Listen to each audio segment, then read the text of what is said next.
Hello everyone, today we're taking a look at the HGLRC Veyron 3 CineWhoop. This is the 4S edition, featuring 1408 3600 kV motors, 3045 3-inch props. The all-in-one board is an F4 flight controller with a 35 amp ESC that is 3 to 6S compatible. VTX is the Forward MT Mini VTX, which is power switchable all the way up to 600 milliwatts. CaddxFPV camera, the HGLRC Hammer circular polarized antenna. Mine is the FrSky version, which comes with an FrSky XM+. It also has a mount for crossfire, and the other receiver choice is FlySky. Texturized rubber battery mat. 3D prints around the bottom of the frame protect you when you're landing. Foam ducts for safety. You get 2 extra props, 3 equal-length HGLRC branded battery straps, 1 extra antenna tube, of course a lens cap for your FPV camera, a 1-sheet wiring diagram and VTX channel map, documentation on your receiver, and of course stickers. Top and bottom carbon plates look to be 2 millimeters thick, and motor post to motor post I'm getting about 135 millimeters. It weighs just over 250 grams. I flew it on this Race Day Quad's 850 milliamp 4S battery, which brings the weight up to 350 grams. I also flew it with this CaddxFPV Orca camera. With the HD camera mounting brings our flight weight up to 216 grams. So the first thing to notice as we just sit here on the ground unarmed is those lines in the video feed, and watch as we get into flight.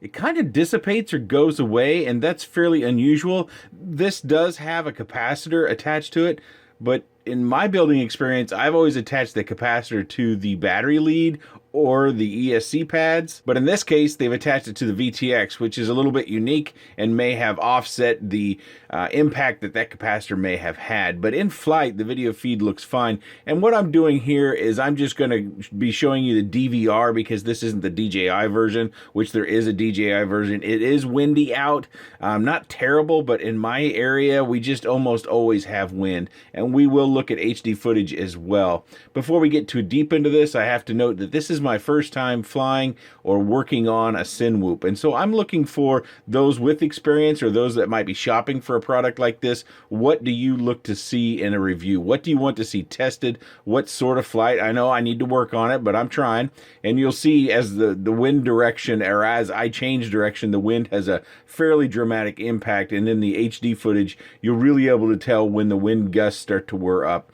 But I want to know what you guys are looking to see, because this interests me. This is a new challenging sort of flight which I would like to work on more, and therefore I would like to look at more of this type of quad. In the DVR, the main thing you're probably looking at is how does it handle the wind, which is somewhere around 7 to 10 miles an hour with some gusts, and also the video reception. I am flying at 400 milliwatts. You do not have to unlock this VTX. It comes unlocked, and you'll see as we go down the road we actually pick up steam, because as we go down the street, it's just kind of the natural direction of the wind this time of year, and it just kind of blows down between those two houses. So you'll see my speed change quite a bit. It got to be quite a challenge, and I went out a number of times and flew this. Matter of fact, if I saw the weather data reporting that we had winds under 10 miles an hour, I went out and tried. I also flew it in my backyard, kind of a more protected area from the wind, which didn't make that much of an impact. We also, in the VTX testing and our range testing of that, we go behind my neighbor's house, and so I get one house and some trees and vegetation, which isn't a lot this time of year. Most of the stuff's dead in between us and the quad, to give you an idea of the quality of the video signal that you get. Now we're behind my house, which I do have a metal shed back there, which creates a little bit of multipathing. As we come around it, you'll see that. I want to make sure that I test that, because I think when you're doing this sort of flight, you'll end up doing long strafing runs, or maybe you'll go through a house or around inside the house, or you might fly from inside the house to outside the house, various sorts of things. I can see in real estate or in just cinematography types of flying that you may be around objects, or an object may be between you and the quad itself, depending upon the flight runs that you're making. As I said, we'll take a look at a little HD footage, and I flew it each and every time on an 850 milliamp 4S battery, mainly with the RDQ batteries. I have a couple others, but I have mostly RDQ batteries or Race Day Quad batteries, and I got about 5 minutes of flight in each one of my flights. Comes in, 450 to 507, somewhere around there. It kind of depends. And in the DVR, actually, it looks like I'm flying a lot faster than I am when we look at the HD footage. So that was something interesting, something I learned, that DVR makes it look faster for some reason. I always thought the HD footage would make it look faster. but that's just not the case. Something I learned in doing this quad. Seems to be the backyard is one of the tougher spots. We do have a brick-faced house, so that may have been creating a little bit of the difficulty, but still very, very flyable.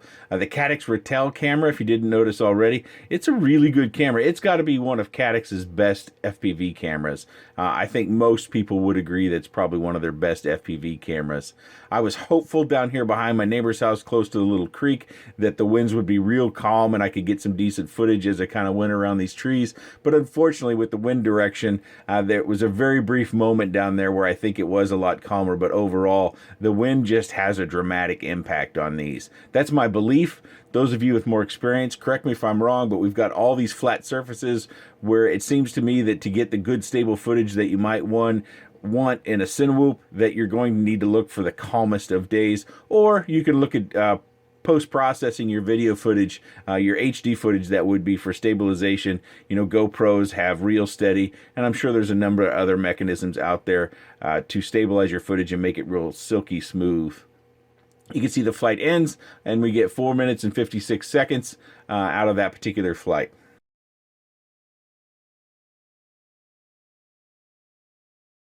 Kind of a 2-in-1 review. You know, we get to take a look at this Orca FPV camera. I believe this camera comes in around $95, so very economical for HD footage. And I'm filming in 1080p, 60 frames a second, to give you some idea about that footage. We do have overcast skies. I do not have an ND filter on this. This is raw footage. I'm not going to reprocess it or try to stabilize it.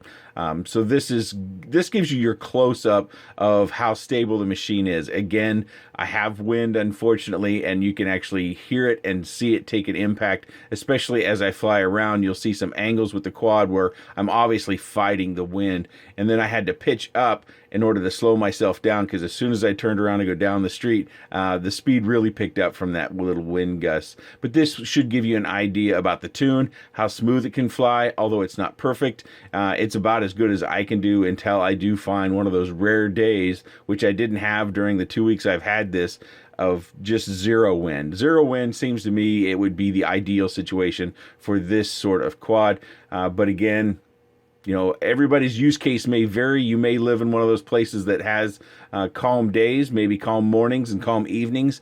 I just don't happen to. You may have noticed when I weighed things up that I had some rubber grips out there, and I use that as just kind of a hodgepodge for mounting my camera. This does not come with a camera mount for your HD footage, and I decided not to print one out. I just kind of went with what I had on hand instead of being real refined. That way, I kind of felt that that was more, it gave you the potential that you didn't have to have a 3D printer, or you didn't have to go buy a 3D print. If you had some of this rubberized battery mat stuff, that you can hack something together in order to make it work for you. I used a battery strap, some of that rubberized battery pad, and it just seemed to work out fine. I did play with it a little bit as far as camera angle goes to get it about where I thought it should be. And then I did display the full flight weight there before we started it, looking at the DVR. You can definitely tell when I fight the wind and then my speed picks up, and then I have to kind of work into slowing down. And I am working the sticks in that I'm trying to be smoother and slower. My yaw's a little bit off. I think that's some training I need to do for this sort of flight. I need to work on my yaw. I'm used to flying it with a much greater camera angle. I'm used to flying somewhere between 40 and 50 degrees on my camera angle, where this is much, much less. I might have 10 to 12 degrees on the camera angle in this particular case. And even for CineWhooping, maybe that's too much. Maybe that's something else that I need input on, is the camera angle for something like this. What should I be looking at to use for the flight demonstration? I'd hope to have the DJI version, because I do have DJI equipment and I'd like to start using it. I haven't really done anything with it yet, but unfortunately in this case we got the Ratel version, and then we tack on an HD camera. That's some other input I'd like to know from people looking at this sort of quad or quads in general. Are you interested in the DJI system? Is it the expense of it just pricing you out? Is the fact that you've already got an investment in analog equipment keeping you from taking that up? I'm just looking for a little bit of input on that. I always like to try stuff out, and I'm in a weird position of doing reviews and being able to not have to worry about the YouTube money or any sort of review money paying my bills. So anything that comes into the channel, as far as revenue goes, I spend it on more quad stuff. I keep stimulating the economy of all our quad shops in the area, and I buy stuff that interests me, and DJI interests me. It doesn't necessarily fit my flight style because of its weight, and I'm always looking at power to weight ratio, but it is something that I would like to experiment more with, and it was a fairly hefty investment, so I think it needs to be used. So that's some other input that I'd like from you guys, especially those that may be just entering the hobby, or you've been in the hobby a while, and now where are you leaning towards the DJI stuff?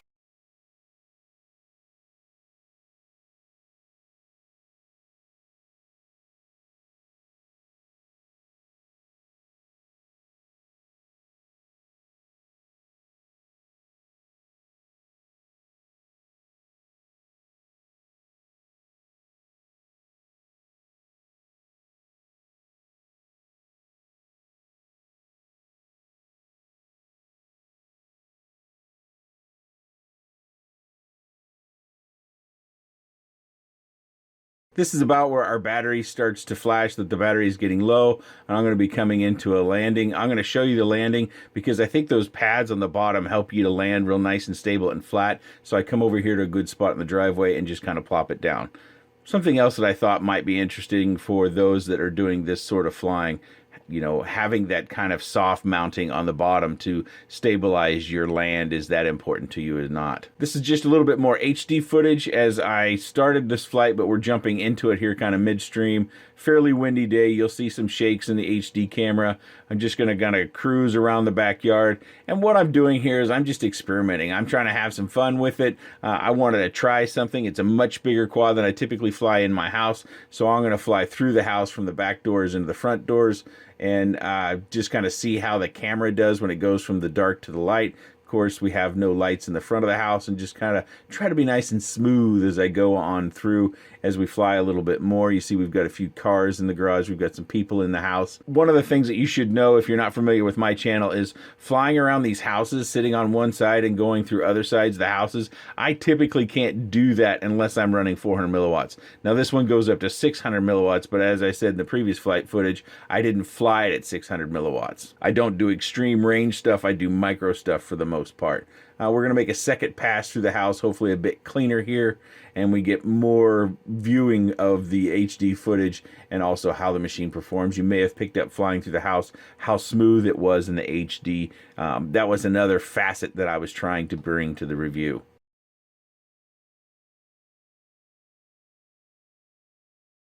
So a few things of note, these little, if you can see that clearly, they have actually cut the frame to fit these pieces of the ducts.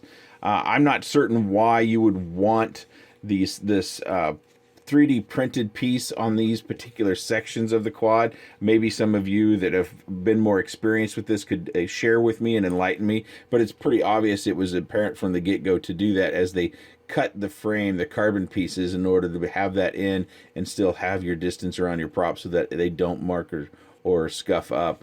These motors, I think at one point in time our premise was that when you had these little shafts inside the shaft, that made it more durable. I don't know if that's the actual case, but these motors have it. Really not much of an issue because you've got foam padding here on the outside, as well as you've got these ducts protecting the props, so motor strength should not be an issue. It is a very clean build with that all-in-one board down in there. We have very few wires. We have the length between our camera and the VTX, and then we go down to the flight controller for our OSD information. Of course, the VTX connects into the flight controller as well for power. We can see we've got some tape that I do like. This is the Emax tape, I think is what I've been calling it. It might have another name. It's not fabric tape. There's no little stringies or any sort of fabric coming off of this, but it keeps everything nice and tidy down here.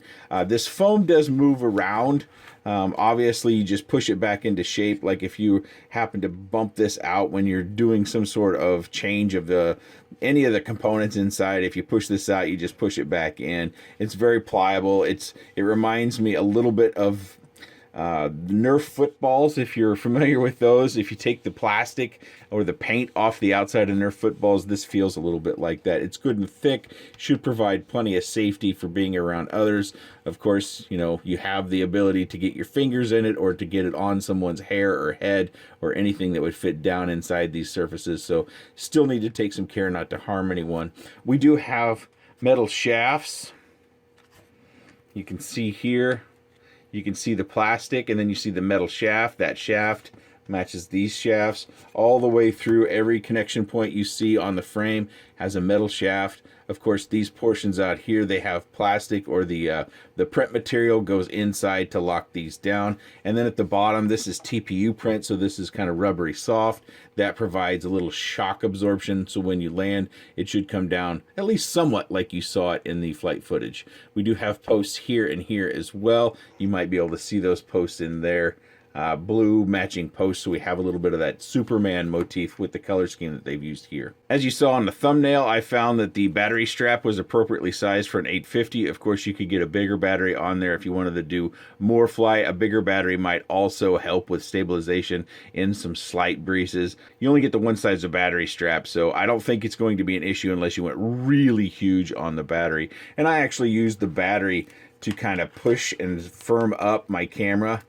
I suppose this is something that others might do, but so when I had my camera sitting here and it was mounted up like this, I would butt these wires up against it and then strap my battery down in order to kind of firm up my camera a little bit. I didn't mention in the quick roll or the quick specs, but it does come with an XT60 connection. So if you're using batteries like mine with an XT30, we need to have an adapter. I already had an adapter made because I use those on my chargers, and so that was not a big deal for me, but it's something to keep in mind. If you're purchasing something like this, it does come with an XT60. So if you don't already have an adapter or batteries, XT60 would be the size of connector you want to get on your batteries. Looks like the price point for the 4 and 6S versions comes in somewhere between $210 and $225, depending upon which receiver that you get. They also have an HD version with the DJI equipment in it that's much more expensive. I'll put links down below. Again, if you have experience flying these or you're interested in a product like this, please let me know what you're looking for in a review of that particular kind of quad. I want to learn along the way.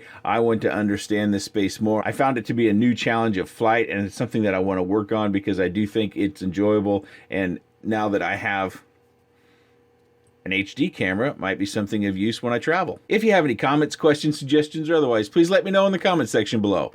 I appreciate your time, and thanks for watching.